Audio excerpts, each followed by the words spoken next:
तो उम्मीद करता हूं आपने अभी तक तीन मैंने वीडियो दिया आपको रिवीजन के, वो आपने कर लिए होंगे। जहां पर हम कर रहे हैं म्यूनिसिपैलिटी के संगठन की बात, उसके कार्यवाही की बात, हमने मतदाताओं की बात भी कर ली, हमने बात कर ली कि जो सदस्य चुन के आएंगे उसमें क्या योग्यता चाहिए, क्या अयोग्यता चाहिए। तो अभी तक आप ये सारी बातें मेरे साथ तीन वीडियोस में कर चुके हैं। हम कर रहे हैं जैसे चैप्टर नंबर 2। आगे के वीडियोस की फास्ट ट्रैक रिवीजन के लिए अब आप मेरे साथ जर्नी को शुरू करेंगे। वीडियो को एंड तक देखना, क्योंकि हम टिपिकल लीगल लैंग्वेज को इन वीडियोस के माध्यम से सरल समझने वाले हैं। जी हाँ, पर मैंने आपको पहले भी डिस्क्लेमर दिया है कि ये जो रिवीजन वीडियो है इसको आप रिवीजन के तौर पर ही लीजिएगा। बाकी आपको जो मेन टेक्स्ट है, मेन लॉ है, उसको आपको ढंग से पढ़ना है। और मैं आपको बता दूं कि जो मेन लॉ है उसकी प्राइस मैंने आपके लिए 599 कर दिया। जी हाँ, क्योंकि मुझे मालूम है कि आप पैसे बचाने के लिए आप कुछ भी इधर उधर से पढ़ोगे, तो मैं चाहता हूं आपको बेटर लो, उसके एमसीक्यूज सब कुछ एक जगह मिल जाए 599 में। इसके लिए आप मेरे ऐप पे जा सकते हैं। तो चलिए शुरू करते हैं अब रिवीजन को। तो फ्रेंड्स, अच्छा, साथ में अगर आप सिर्फ प्रैक्टिस करना चाहते हैं तो एमसीक्यूज भी हैं, जस्ट 99। आप जाइए पता करिए, 1500 एमसीक्यूज हैं। चलिए, ये रहे आपके सारे के सारे 10 सेक्शन। ये आप ही के लिए होते हैं, आपके रिकैप के लिए होते हैं, जैसा कि आपको मालूम है। अब सर इसके अंदर क्या खास है वो बता दो हमें फटाफट से, इन 10 सेक्शनों में क्या ध्यान देने वाली बात है। तो बेटा, जैसे मैंने पहले आपको लेक्चर्स में बताया है, यहाँ पर आप फोकस करेंगे आपके कोर्ट के ऊपर। कोर्ट में आपका केस जाएगा, उसके बाद आपको किसी को निकालना है तो निकाल दिया जाएगा, और आगे के जो सेक्शन है वहां पे आपको शपथ दिलाई जाएगी, त्याग पत्र दिया जाएगा। तो इस तरह की बातें हम इस वीडियो में करने वाले हैं। तो चलिए एक एक करके हम आगे करते हैं। इस वीडियो में मैंने कुछ एक चीज और ऐड की है, यहां पर कुछ मेन पॉइंट लिख लिए हैं ताकि मैं कुछ भूलूं नहीं। क्योंकि ऐसा होता है कि जल्दी जल्दी में करवाने में कोई एक आधा मेन पॉइंट छूट गया तो आपका नुकसान ना हो, तो मैंने कुछ मेन पॉइंट्स को यहां पर अपने साथ रख लिया है। तो फ्रेंड्स, सेक्शन है 31 इलेक्शन पटिशन। अब ये है क्या सीन, तो कुल मिला के आपको एक बात समझनी है कि देखो, पिछले जो हमने वीडियो में क्या किया था, सदस्य का चुनाव करवाया था। अब सदस्य का चुनाव हो गया तो उसके अगेंस्ट में जाए कहां, क्योंकि आप देखेंगे नगर पालिका एक्ट में जगह जगह पर इन्होंने लिखा कि इस एक्ट की प्रॉब्लम कोर्ट में नहीं जाएगी, वो हम या तो राज्य सरकार सुलझा लेगी या नगर पालिका एक्ट के अनुबंधों के हिसाब से ही उसको डील किया जाएगा। तो कोर्ट में जाने के लिए क्या कर रखी है, मनाही कर रखी है। अब क्या हुआ, सिर्फ एक मुद्दे के लिए, एक मुद्दा यहां पर है और एक मुद्दा जाएगा 295 में, जो कि हम आगे जाके बात करेंगे। पर लिखने के लिए आप लिख सकते हैं 295 में भी हम जाएंगे। पर अभी हम जा रहे हैं कोर्ट में। कोर्ट में किस लिए जा रहे हैं, कोर्ट में इसलिए जा रहे हैं कि भैया ये जो चुनाव हुए थे ना वो निष्पक्ष नहीं हुए थे। इस तरह के मुद्दों को लेकर हम कोर्ट में जा रहे हैं। तो किन किन मुद्दों पे लेके जा रहे हैं, सबसे पहले तो देखिए जाना कहाँ पे है। तो यहाँ पे आपको जाना है डिस्ट्रिक्ट जज, मतलब आपके जो डिस्ट्रिक्ट है उसके पास ही आप जा सकते हैं, आपके क्षेत्राधिकार में जो। ठीक है, तो सबसे पहले आपके लिए मैंने लिखा है डिस्ट्रिक्ट जज के पास ही आप जा सकते हैं। दूसरा, आपकी किन मुद्दों पे जा सकते हैं, आप मुद्दे लिख लेते हैं बेटा। सबसे पहले तो आपने लिख लिया किन किन कारणों से जा सकते हैं, मुद्दे देखते हैं। देखो बेटा, मुद्दा क्या होगा, मैंने चुनाव लड़ा। अब ध्यान से समझना, लो को साधारण भाषा में समझ लो। हालांकि क्वेश्चन आपके टिपिकल लैंग्वेज में आ सकते हैं, ये मैं बार बार आपको बताता हूं, बाकी करना आपने ही है। मुद्दे क्या होंगे, मैंने चुनाव लड़ा, मैंने हो सकता है धोखाधड़ी करी चुनावों में, मैंने वोट खरीद लिए होंगे। ठीक है, या जब चुनाव का रिजल्ट आया, जीत कोई और रहा था, मैंने अपने आप को जितवा लिया। ऐसे कुछ कारण होते हैं ना, कई बार आप लोग सुनते हैं। तो ऐसे कुछ कारण, जिसमें सबसे पहले था कि मैं एलिजिबल ही नहीं था। मैं क्या नहीं था, एलिजिबल नहीं था, मैं योग्य नहीं था। तो लिख सकते हैं आप कि योग्यता का इशू हो सकता है। योग्यता के इशू पे आप कहां जा सकते हैं, कोर्ट में जा सकते हैं। दूसरा, सेक्शन 29, देखिए भ्रष्टाचार के कारण, सेक्शन याद रहे ना, भ्रष्टाचार वाले मुद्दे। मान लीजिए मैंने रिश्वत दी थी, मैंने आपको बताया ना सेक्शन 29 में इतनी सारी चीजें हैं। मैंने रिश्वत दी, मैंने दबाया, मैंने धर्म के आधार पर कुछ भी किया, वो सारे कारण क्या होंगे, कोर्ट में जाने के लिए बहुत हैं, वो सब ले जा सकते हैं आप कोर्ट में। ठीक है, उसके बाद मेरा पर्चा खारिज कर दिया, सॉरी, आपका पर्चा खारिज हो गया, मैं जीत गया। आप भी जीत सकते थे अगर आपका पर्चा खारिज नहीं हुआ था। और वो क्या कहना चाह रहा है कि मेरा पर्चा खारिज कर दिया जज साहब, मैं तो एलिजिबल था, ये ऑफिसर्स मिले हुए हैं इस व्यक्ति को जिताने के लिए। आपने बहुत बार सुना होगा। ठीक है, अच्छा, तो वो कहता है कि मेरा पर्चा खारिज किया गया जो कि गलत था, सामने वाला कह रहा है, क्योंकि जीता तो मैं हूं ना, और मैंने ये सारे घोटालेबाजी करी है। अच्छा, उसके बाद रिजल्ट सही, अब देखिए रिजल्ट के ऊपर भी जा सकते हैं। देखिए ये सारे चीजें आप समझ पा रहे होंगे क्योंकि आपने बचपन से अपने आसपास बहुत सारे चुनाव देखे होंगे, बहुत सारे इश्यूज देखे होंगे, बहुत सारे ऐसे कोर्ट केसेस जाते हुए सुने होंगे अखबार में, मीडिया में। वो कहते हैं कि रिजल्ट जो आया ना वो सही नहीं आया है। रिजल्ट क्या है? सही नहीं आया है। ये रिजल्ट जीता, सामने वाला व्यक्ति कह रहा है कि वो जीता था पर विजेता मुझे घोषित कर दिया गया। आपको ध्यान होगा राजस्थान में सीपी जोशी जी एक वोट से हारे थे। हालांकि वो नगर पालिका का नहीं था, विधानसभा का चुनाव था, और अगर वो जीत जाते तो शायद वो मुख्यमंत्री भी बन सकते थे। पर वो एक वोट से हारे तो वहां पर क्या हुआ, वोटों की रिकाउंटिंग हुई और इस तरह की बातें आई, शायद कहीं कोई दिक्कत हो सकती है, कोई घोटाला हो सकता है। बट इलेक्ट्रॉनिक वोटिंग हुई थी तो बहुत जल्दी ये चीजें स्पष्ट हो गई। बट कोर्ट में जाया जा सकता है कि रिजल्ट सही नहीं था। अच्छा, किसी और के पास बहुमत था, मतलब बहुमत मेरे पास ना होकर मुझे विजेता घोषित किया गया है। वो कह रहा है कि भैया जीता तो कोई और है। वो कहता है कि मेरे पास बहुमत था पर जीत आपको दे दी, ऑफिसर मिले हुए हैं।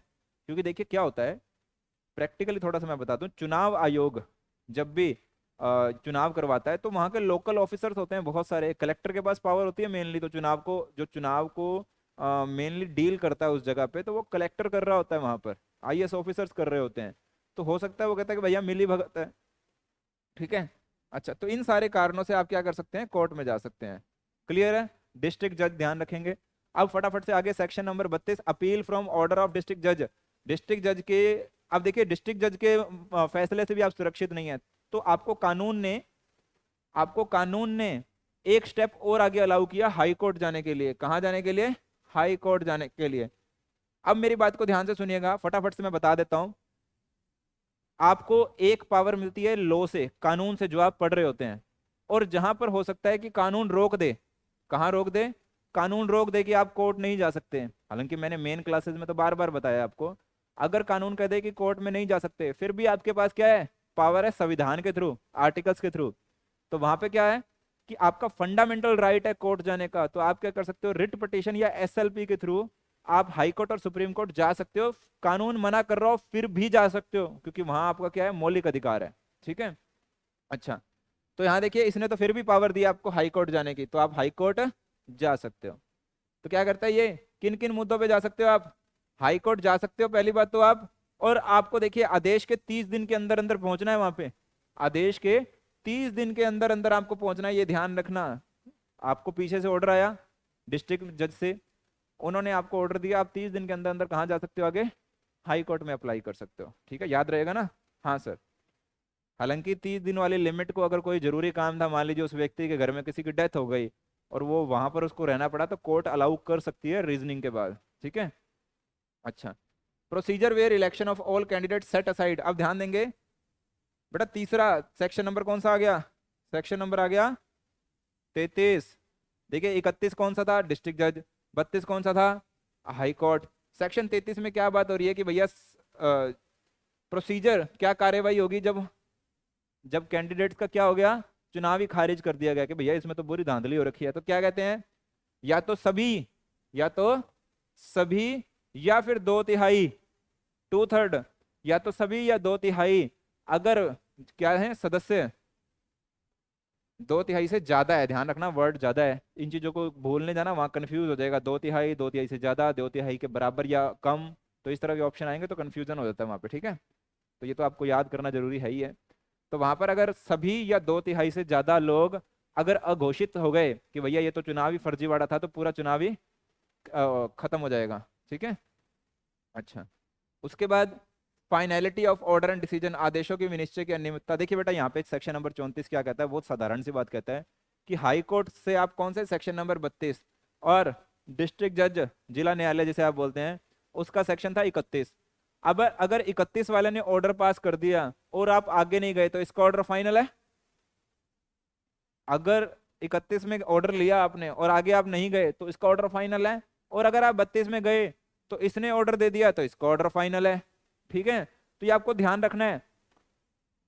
पर अगर आप सुप्रीम कोर्ट जाना चाहते हो तो एक्ट के अंदर नहीं है वो पावर, आपको वो अलग से संविधान ने दी हुई है, तो आप इसके अंदर मत घुस जाना। तो क्वेश्चन आ गया कि आप सुप्रीम कोर्ट में जाने की पावर है, तो आंसर नहीं, यहाँ पे नहीं है। ये इस सेक्शन में नहीं है, याद रखना, इस एक्ट में नहीं है। ठीक है, आप संविधान की पावर्स का यूज करके अगर जा रहे हो, ठीक है, फिर आपकी बात अलग है। चलिए, और पहली बात मैं बताऊं, वहां अलाउ नहीं होने वाली इस पर्टिकुलर मुद्दे पे। क्यों?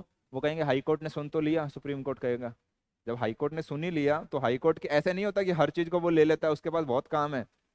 वो पहले मुद्दा देखेगा, हाई कोर्ट में गया, हाई कोर्ट ने क्या दिया, तो पहले से ही रिजेक्ट मार देते हैं, और मोस्टली केसेस में रिजेक्ट होती है। ठीक है। अच्छा, उसके बाद है सेक्शन नंबर 35, डिस्क्वालिफिकेशन, निर्हरताएं। तो देखिए सेक्शन नंबर 35 में आपको सेक्शन नंबर 28 का अगर आपने कोई कांड करा है, या सेक्शन नंबर 29 में कोई आपने दिक्कत करी है, ठीक है, सेक्शन 28 याद है ना? सर कौन सी थी वो? अरे वही जो पीपल रिपब्लिक एक्ट वाले, जो 1951 वाले, चुनाव आचार संहिता वाले, चुनाव जो जिसमें पावर मिलती है चुनाव आयोग को, अगर उसकी दिक्कतें करी हैं उसके सेक्शंस में, तो सेक्शन नंबर 28 था। और सेक्शन नंबर 29 कौन सा था? भ्रष्टाचरण वाला। अगर आपने कोई भी दिक्कत करी है इसमें, तो आपको क्या है, 6 वर्ष तक के लिए दोष सिद्धि से, दोष सिद्धि वर्ड याद रखना, ठीक है, यानी कि आपको दोषी मान लिया गया। ऐसे नहीं आप पे केस लगा, आप पे केस की शुरुआत हुई तो 6 साल नहीं, दोष सिद्ध होने के बाद आपके पास, यानी कि आपके खिलाफ चार्जेस अब फ्रेम हो गए हैं, अब इंग्लिश में बोल रहा हूँ, चार्जेस फ्रेम हो गए हैं, ठीक है, तो उसके बाद आप 6 साल तक क्या है, चुनाव नहीं लड़ सकते। ठीक है। अच्छा सर, सेक्शन नंबर 36 आपको एक छूट देता है कि अगर चुनाव आयोग चाहे, कौन चाहे? चुनाव आयोग चाहे, कोर्ट का दखल नहीं है, चुनाव आयोग चाहे, तो सेक्शन 35(1) क, अब यहाँ पर लोग ध्यान देने वाली बात है, 35(1) क वाली, भ्रष्टाचरण वाली नहीं, जो सेक्शन 28 वाली बातें हो रही हैं, सेक्शन 28 में छूट दे सकता है। ठीक है। चलो, सेक्शन 28 वाले जो थे ना तो उसमें छूट मिल सकती है। अगर 29 वाला आपने कुछ किया तो छूट देने का प्रावधान नहीं है। ठीक है। सेक्शन नंबर 37, औथ, शपथ। अब ये शपथ वाला क्या मैटर है सर, ये बता दो। देखिए आप अब क्या हो गए हैं, कोर्ट वाले मामलों से तो हो गए हैं फ्री, अब ली जाएगी आपकी शपथ। देखिए आप पार्षद बन गए हैं, ठीक है, अब आप चाहे चुन के आए हैं, चाहे मनोनीत पार्षद हैं, मनोनीत सदस्य हैं, ठीक है, अब आपको क्या लेनी है? शपथ लेनी है। शपथ कब ली जाएगी? जब भी आप सदस्य बन गए, या तो पहली मीटिंग हो रही है, ठीक है, जैसे ही आपने वो क्या कहते हैं सदस्य बन गए, तो जो भी है आपको 30 दिन के अंदर अंदर, 30 दिन ही है ना, हाँ, 1 माह, सॉरी, ये चीजें बहुत ध्यान रखनी पड़ती है। अब मैं 30 दिन लिख दूँ, वहां पे 1 माह, कई बार 31 दिन भी हो सकते हैं, तो इसलिए 1 माह के अंदर अंदर, 1 माह के अंदर अंदर क्या करना है आपको? शपथ लेनी ही लेनी है, अदरवाइज तो आप भूल जाओ, आप बाहर हो। ठीक है। 1 माह के अंदर अंदर शपथ लेनी जरूरी है। और लेगा, शपथ दिलवाएगा कौन? कोई ऑफिसर, कोई ऑफिसर जो स्टेट गवर्नमेंट ने अपॉइंट किया होगा। पहले वो कलेक्टर को बांधा हुआ था, तो अब नहीं है, वो कहते सरकार बता देगी। ठीक है, इससे सरकार फ्री होगी, जो भी मिल जाएगा कहेंगे लो भैया दिलवा दे शपथ। पर यहाँ पे एक अपवाद है सदस्यों के लिए, अगर कोई व्यक्ति जेल गया हुआ है, राजनीतिक हिरासत में है, जैसे जम्मू एंड कश्मीर में आपको ध्यान होगा, धारा 370 हटाई जब एब्रोगेट की ना, तो वहां पे क्या हुआ, सब नेताओं को उठा के चलो भाई अंदर बंद कर दिया था, हाउस अरेस्ट कर दिया था। तो उस केस में क्या है, फिर वो कैसे लेगा? तो ऐसे तो है नहीं। तो इन चीज़ों को एक बार उन्होंने क्या कहा, अपवाद में रखा हुआ है कि अगर ऐसा हुआ है तो 1 महीने वाली लिमिट इन पे एप्लीकेबल नहीं होगी। ठीक है। रेजिग्नेशन, त्याग पत्र। अब त्याग पत्र यहाँ पे याद रखना किसके लिए, ये सेक्शन, सेक्शन नंबर 38 त्याग पत्र है सदस्यों के लिए। त्याग पत्र ये किसके लिए? सदस्यों के लिए है सर, सदस्यों के लिए है। तो इसका मतलब क्यों लिख रहे हो आप यहाँ पर? अध्यक्ष और उपाध्यक्ष के लिए नहीं है, अध्यक्ष और उपाध्यक्ष के लिए नहीं है ये। ठीक है, ये सिर्फ सदस्यों के लिए ये सेक्शन। अब क्या करना पड़ेगा? कार्यालय मजिस्ट्रेट के पास, कार्यालय मजिस्ट्रेट से क्या करना पड़ेगा आपको? उससे अप्रूव करवा के चेयरपर्सन को देना पड़ेगा, अध्यक्ष को देना पड़ेगा। ठीक है, कार्यालय मजिस्ट्रेट से अप्रूव करवा के चेयरपर्सन को देना पड़ेगा, और चेयरपर्सन उसको, या तो देखिए जब आपने चेयरपर्सन को पकड़ा दिया, मान लीजिए चेयरपर्सन वहां मौजूद नहीं है, तो जब आपने वो उसको वहां पहुंचा दिया, वहां से 15 दिन, या फिर और चेयरपर्सन अप्रूव्ड, जो भी पहले हो, चेयरपर्सन अप्रूव्ड दोनों में से जो भी पहले होगा, तब से उसका त्याग पत्र, मान लिया आपने त्याग पत्र पकड़ाया हुआ है, अभी अप्रूव ही नहीं हुआ, तो 15 दिन होते ही आप फ्री हो। ठीक है। अच्छा सर, अब रिमूवल ऑफ मेंबर, वहां पे उसने त्याग पत्र दिया था सेक्शन नंबर 39 में, यहाँ पर उसको हटाया जा रहा है, लात मारी जा रही है उसके। ठीक है, क्यों लात मारी है उसके?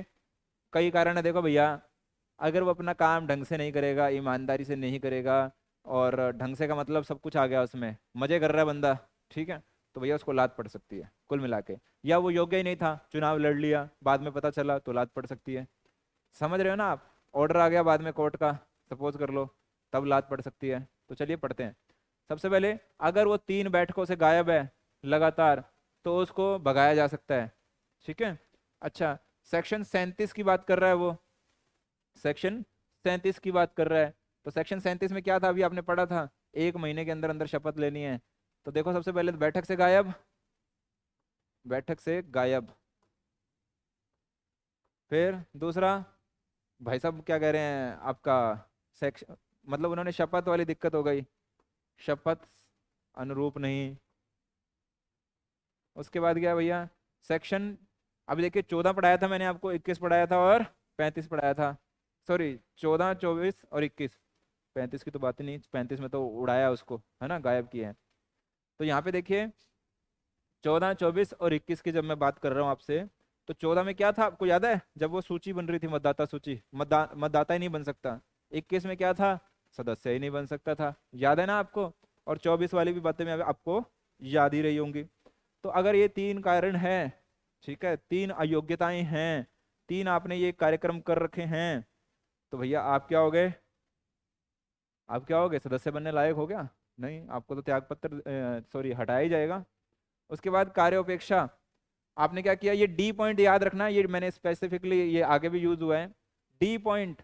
अब ये डी पॉइंट क्या था बेटा इस सेक्शन में, कि अगर आप कार्य की उपेक्षा कर रहे हो, पहला पॉइंट, कार्य की उपेक्षा मतलब काम नहीं करते जो काम मिले हुए हैं, मिसकंडक्ट करते हो, ढंग से काम नहीं कर रहे। तीसरा, डिसग्रेसफुल करते हो, कोई ऐसा काम करते हो जो अनुरूप नहीं है। डिसग्रेसफुल का मतलब आपने उस पद की गरिमा का ध्यान नहीं रखा, इससे आपका पद जो पोस्ट है वो लोगों की नजरों में कि यार ऐसे लोग हैं, ठीक है, जो बेइज्जती वाला काम हो वैसे वाला। इनकैपेबल, आप योग्य ही नहीं थे, आप अयोग्य हो उस काम के लिए, सदस्य बनने के लायक ही नहीं हो। तो अगर सेक्शन डी में आप फॉल कर गए, ठीक है, या आपने पद का दुरुपयोग किया, ये सेक्शन ध्यान रखना, डी के इतने सारे पॉइंट हैं, कौन कौन से, मतलब कुल मिला के आप काम करने योग्य नहीं थे, ठीक है, आपको कोई काम दिया हुआ, आप धक्के से कुछ और कर रहे हो, तो इन कारणों के कारण आप क्या है, आपको भगाया जा सकता है। अच्छा, आगे के पॉइंट्स क्या हैं, कि ये तो ये कारण हुए कि जिसके कारण से हो सकता है। अब मान लीजिए कुछ ऐसा हुआ कि आपके खिलाफ अ, ये सारी कार्यवाही शुरू हुई, जब तक आदेश नहीं तब पद रिक्त नहीं होगा। अभी आपके पास क्या हुआ, आपके ऊपर इंक्वायरी बैठी है, आपके ऊपर इंक्वायरी बैठी, कौन से कारणों से, ये डी पॉइंट वाले कारणों से। पर इंक्वायरी बैठ गई, पर आप पद खाली नहीं करोगे जब तक कि आपका वो अप्रूव ना हो जाए। इंक्वायरी कौन करेगा, जिला न्यायाधीश रैंक की पर्सन, मतलब जो जिला न्यायाधीश रैंक का पर्सन होगा, जो भी ऑफिसर होगा, उसके पास इसकी जांच करने का अधिकार होगा। सिविल न्यायालय की प्रक्रिया लागू होती है इस मुद्दे पे, मतलब शपथ दिलवानी है, प्रूफ लेने हैं, सारे काम ले सकते हैं। सिविल न्यायालय का मतलब यही होता है बेटा, जब भी आप पढ़ो इस शब्द को, क्योंकि वो जो पावर जिसके पास भी होती है, वो क्या कर सकता है, आपको समन जारी कर सकता है, समन पे पेशी का जारी कर सकता है, आपको किसी कायदे कानून मतलब कागज लाने के लिए बोल सकता है, एविडेंस लाने के लिए बोल सकता है, आपको गीता पे रखवा के कसम खिलवा सकता है आपसे। वो सारे पावर होती हैं कोर्ट के पास, ठीक है, वही सेम पावर इस व्यक्ति के पास होंगी। ये पॉइंट याद रख लेना, ठीक है। और ये डी वाले पॉइंट याद रख लेना, ध्यान रखना इस सेक्शन में। राज्य सरकार सदस्य को निलंबित कर सकती है। राज्य सरकार फिर क्या करेगी, अगर कोई उसमें पाई जाती है कि भैया इसने गलत काम किया, तो उसको निलंबन किया जा सकता है, और वो कार्यवाही में भाग नहीं लेगा। जब ये राज्य सरकार वाले ये मामला हो जाता है ना, तो उसके बाद क्या करता है, वो कार्यवाही से बाहर। सेक्शन 39 हो गया। सेक्शन 40, अब देखो बेटा सेक्शन 40 क्या है, inquiry into certain allegation after expiry of term office. अभी देखिए, जब मैं आपको ये लेक्चर रिकॉर्ड कर रहा हूँ, तो एक अमेंडमेंट के लिए प्रपोज किया गया है विधानसभा में, कल कैबिनेट मीटिंग हुई थी, उसके अंदर एक प्रपोजल आया सेक्शन नंबर 39 में, कि कुछ ये तो थे ना, इतनी सारी चीजें लिखी हुई थी, अभी वो पास नहीं हुआ बेटा, हो सकता है अभी कोई आने वाले कुछ दिनों में पास हो जाए, क्योंकि अभी सत्र भी चल रहा है, तो कोई बड़ी बात नहीं है, अभी पास हो जाएगा वो, ठीक है, क्योंकि ऐसे मुद्दों पे कोई नहीं देखता है, और वो जाएगा और पास हो जाएगा। तो कुल मिला के बात ऐसी है कि एक प्रपोजल आया है, अभी मैं पढ़ा रहा हूँ, तो आप इसको हो सकता है आगे आपको पता चले, तो ध्यान में रखिएगा, कि कुछ व्यक्ति जो अयोग्य पहले से ही थे, बाद में सदस्य बने हैं। देखिए ध्यान से सुनना, कुछ व्यक्ति जो उन्होंने कुछ गलत काम किया होगा, वो सदस्य पहले से उन्होंने गलत काम किया था, और वो बाद में सदस्य बने, तो सेक्शन 39 फिर भी लग जाएगा उनके ऊपर, राज्य सरकार एक्शन ले सकती है उनके खिलाफ, कार्यवाही कर सकती है, ठीक है। अच्छा, अब ध्यान रखना, ये अमेंडमेंट सिर्फ इतना सा है, अभी बाकी डिटेल देखते हैं क्या आती है। अब वहां पर क्या है, उसके पद खाली हो गया, मतलब उसने पद छोड़ दिया, पद खत्म हो गया, उसके बाद इंक्वायरी की जा सकती है उसके कार्यकाल के बाद। तो ये सेक्शन पावर देता है कि भैया हाँ उसके खिलाफ पावर हो सकती है, कब, जब वो सेक्शन 39 का 4 का डी, सॉरी 4 का मतलब यहाँ पे डी है, ठीक है। जो सेक्शन 39 में हमने डी पॉइंट पढ़े थे ना, उसने काम ढंग से नहीं किया, अयोग्य था, काम को ठीक से नहीं कर रहा था, दुराचार करा था काम के समय उसने, है ना, पद की गरिमा का ध्यान नहीं रखा था, वो सारे काम अगर इसने किए हैं तो इसके खिलाफ बाद में भी एक्शन लिया जा सकता है, इसके खिलाफ इंक्वायरी की जा सकती है, ठीक है। और वो सारे स्टेप्स फॉलो किए जाएंगे जो अभी हमने सेक्शन 39 में पढ़ा ना, कि वो जिला रैंक के अधिकारी करेगा और वगैरह वगैरह, वो सारी चीजें हो सकती हैं, ठीक है। अच्छा, तो हमने यहाँ सेक्शन 40 तक पढ़ लिया है बेटा। अभी उम्मीद करता हूँ अब आपको ये सारे के सारे याद हो गए होंगे। देखो, सेक्शन 31, सेक्शन 32, सेक्शन 33 ये आपके सामने है। सेक्शन 35 तक आपकी डिस्क्वालिफिकेशन है यहाँ पर।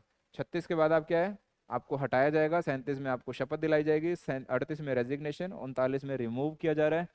और 40 में इंक्वायरी की जा रही है आपके हटने के बाद। अब हमारे 10 सेक्शन का और रिवीजन रह गया है, तो उसके बाद हमारा ये चैप्टर नंबर 2 मुझे लगता है कि हमने बहुत ईजी कर लिया है। हालांकि लीगल लैंग्वेज में बहुत लेंदी हो जाता है, इसको करिए, फिर आप एमसीक्यूज की प्रैक्टिस करिए, और मुझे नहीं लगता कहीं आपको प्रॉब्लम आनी चाहिए, और फिर भी अगर आती है तो आपका दोस्त यहाँ पर है, आप मुझे जरूर से बताएं। मिलते हैं नेक्स्ट वीडियो में, तब तक के लिए टेक केयर, बाय बाय।